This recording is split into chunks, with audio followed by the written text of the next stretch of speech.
So guys, let's discuss this question. Question is, in an economy, labor force is equal to workforce when?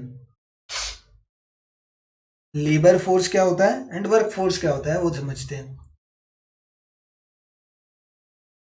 और ये दोनों equal है। इस question में क्या है, labour force and work force क्या है, इक्वल है। लेबर फोर्स कौन होता है, labour force refers to the part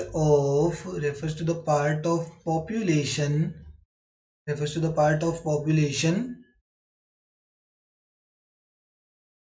who are willing to work।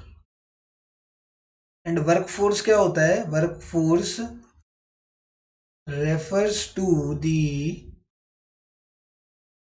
part of population, workforce is the part of population who gets the work। ठीक है, अब क्या है, ये लोग हैं, लेबर फोर्स क्या है कि मैंने कहा कि मैं पूरे अपनी कंट्री में गया एंड मैंने सबसे जाके पूछा कि कौन ऐसे लोग हैं जो काम करना चाहते हैं। कुछ ऐसे लोग भी होते हैं जो काम करना चाहते ही नहीं है, who are not willing to work, उनको घर पे बैठना है, आराम से सोना है। ठीक है, तो वो लोगों का मतलब वैसे नहीं बोलना चाहता, जैसे एक तो ये भी हो गया, जैसे और एक ना नॉन विलिंग वर्क में कुछ पेशेंट्स भी आ जाते हैं जो वो काम कर ही नहीं सकते। कुछ पेशेंट्स भी तो हैं जो बेड रिडन पेशेंट्स हैं, वो कर ही नहीं सकते, तो वो भी लेबर फोर्स के अंदर नहीं आते। तो labour force refers to the part of population who are willing to work, जिनको काम करने का चाह है, जिनको काम करना है। एंड वर्क फोर्स है जिन लोगों को काम मिल जाता है। ठीक है, जिन लोगों को काम मिल जाता है वो होती है वर्क फोर्स। अब ये दोनों क्या हो गई, इक्वल। इसका मतलब 2 करोड़ लोग चाह रहे हैं कि हमें काम मिल जाए एंड 2 के 2 करोड़ लोगों को काम मिल भी गया।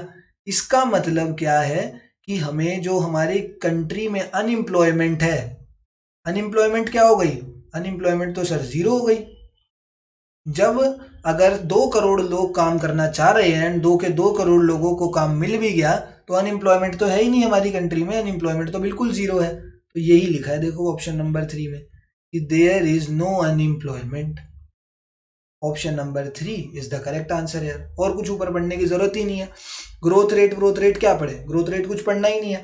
जब हमें यहाँ पर हमने समझ लिया कि लेबर फोर्स क्या है, those who are willing to work, and work force those who gets the work. ठीक है, इतने लोग काम करना चाह रहे हैं एंड इतने लोगों को काम मिल गया है। जब ये दोनों बराबर है, इसका मतलब कि जितने भी लोग काम करना चाह रहे थे सबको काम मिल चुका है, अनएम्प्लॉयमेंट है ही नहीं, सब लोग एम्प्लॉयड है हमारी इकोनॉमी में। तो there is no unemployment. Option number 3 is the correct answer.